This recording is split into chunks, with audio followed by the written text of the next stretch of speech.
faça primeiro a reclamação. Pega o protocolo. Pega o protocolo, até porque o advogado precisa disso. Sim. E a gente precisa dar oportunidade para as empresas também, delas se corrigirem, claro, e até resolverem o Sabe nosso o que aconteceu problema. comigo? Uma vez eu reclamei da companhia, foi até da própria Enel mesmo. Sim. Eu peguei o protocolo, que eu fiquei sem energia 5 dias. Sim. Eles demoraram 5 dias para ir lá resolver a situação de pós-chuva. Né? E aí eu peguei o protocolo, todos os dias eu pegava o protocolo. Quando não teve jeito, eu tive que acioná-los. Na defesa, eles alegaram que eu não liguei. Só que, para minha sorte, eu tinha anotado os protocolos.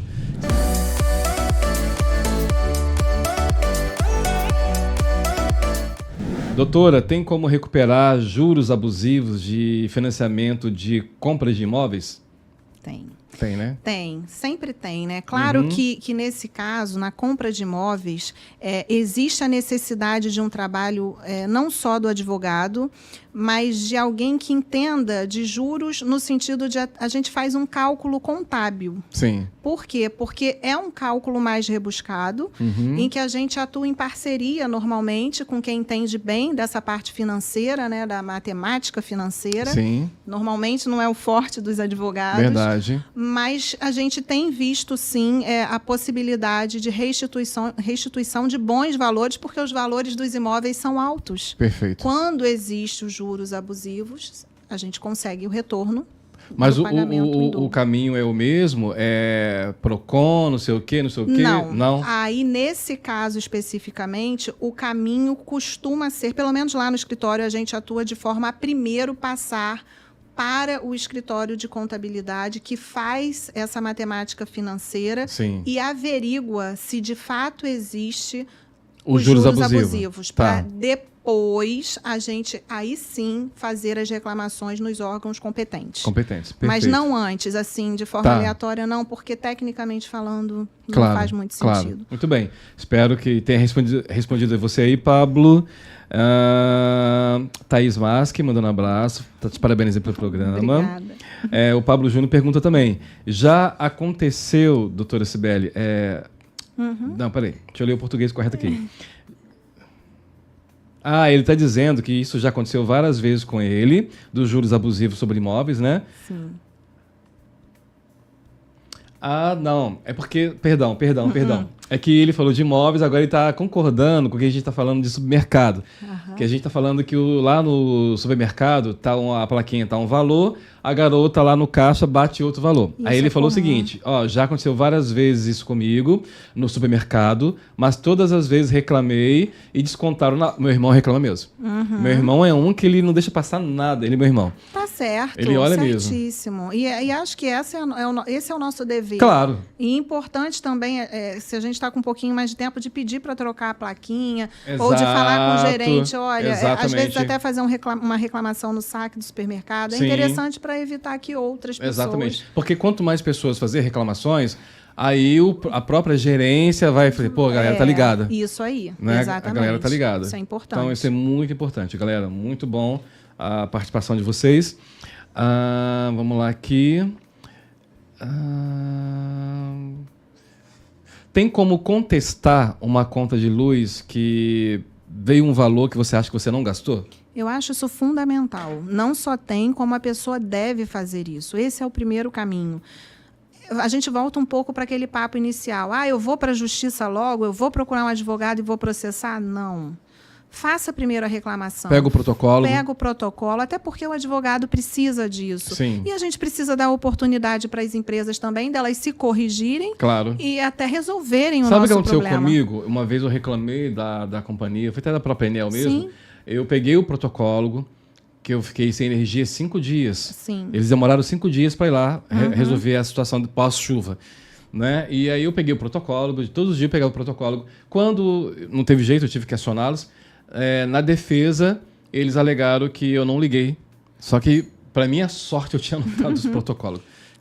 Eles mentem descaradamente. Descaradamente. E, inclusive, perante o Poder Judiciário. Sim. E eu confesso que eu acho que o Poder Judiciário, infelizmente, ainda protege muito as empresas, tá? Sim, eu também já percebi isso. No dia a dia, porque quando um autor mente, a gente vê que os juízes, de um modo geral, vêm com aquela situação de, nossa, olha a litigância de má-fé, olha isso. As empresas, elas mentem. Descaradamente. Se não em todos os processos. Descaradamente. Eu vou dizer que em 95%, e pouquíssimas vezes na minha vida como profissional, que já tenho mais de 20 anos de profissão, eu vi empresas condenadas por má-fé. Claro, já vi, mas... Depende do juiz. E assim, de forma muito pequena. Não sei se talvez eu consiga ter 10 condenações até hoje, o que é muito pouco se elas mentem diariamente. É descaradamente. É muito triste É lamentável. Né? Quanto tempo um cidadão pode ficar sem energia que não gere processo para a empresa? Então, ou horas, né? Ou não dias, horas, não sei. Na verdade, também vai existir casos em que a empresa ela não pode passar de 4 horas, quando se tem uma pessoa doente, por exemplo, naquela residência. Tem essa situação. Tem, mas a verdade é que o consumidor ele precisa ir até a sede da empresa para informar, porque a empresa precisa ter esse conhecimento de que naquela residência tem uma pessoa que necessita, por exemplo, de um aparelho ou de uma medicação. Então, precisa de uma reciprocidade. Existindo essa situação, o máximo são 4 horas. Tá. Agora, quando não, são 24 horas como regra, tá? Então, é o tempo que a empresa tem para regularizar algum problema que possa realmente ter acontecido. Claro. Às vezes, um fato da natureza, às vezes, uma manutenção, né, normal. De qualquer empresa que dá realmente um pane ou acontece algum erro. Exato.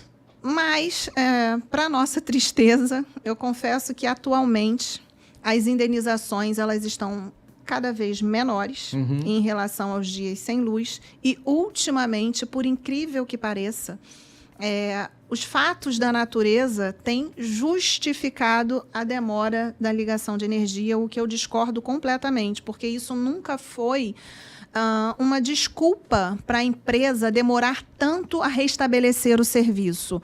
Porém, atualmente, o Poder Judiciário está tendo uma visão, a meu ver, muito errônea, porque a natureza sempre existiu, as chuvas, as calamidades, a gente convive com isso, né, desde que a gente nasceu. Sim.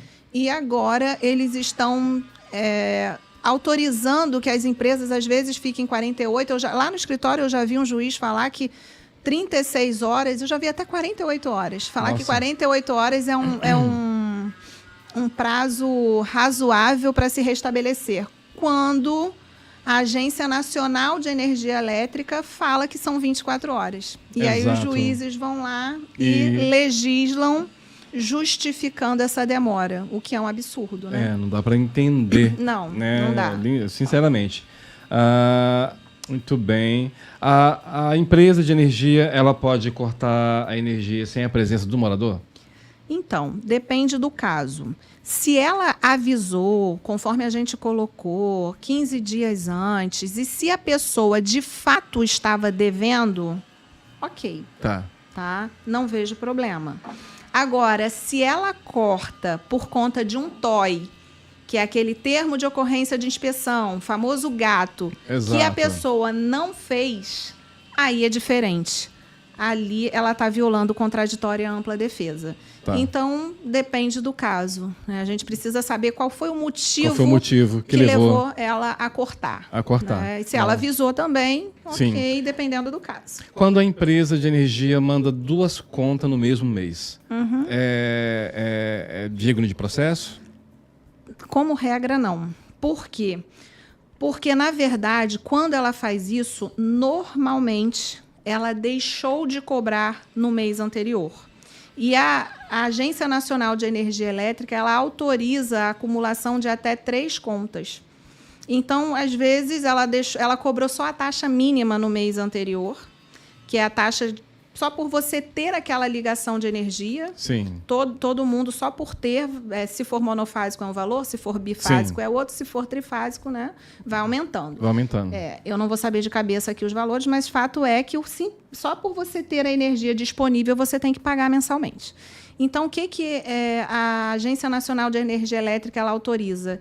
Que a empresa deixe de cobrar no mês, porque às vezes você gastou muito pouquinho, acumule e joga, então, a segunda conta para o mês seguinte. E, na verdade, aí, a maioria dos juízes entende que não tem prejuízo. Por quê? Porque ela acabou te dando mais prazo para você pagar o valor anterior. Eu não tenho visto, tá, indenização por dano moral nesses casos. Agora, Cibele, um juiz aplicou, eu sei de uma pessoa que ganhou. Pode acontecer, porque os juízes eles pensam de forma diferente, mas claro, a regra é que não.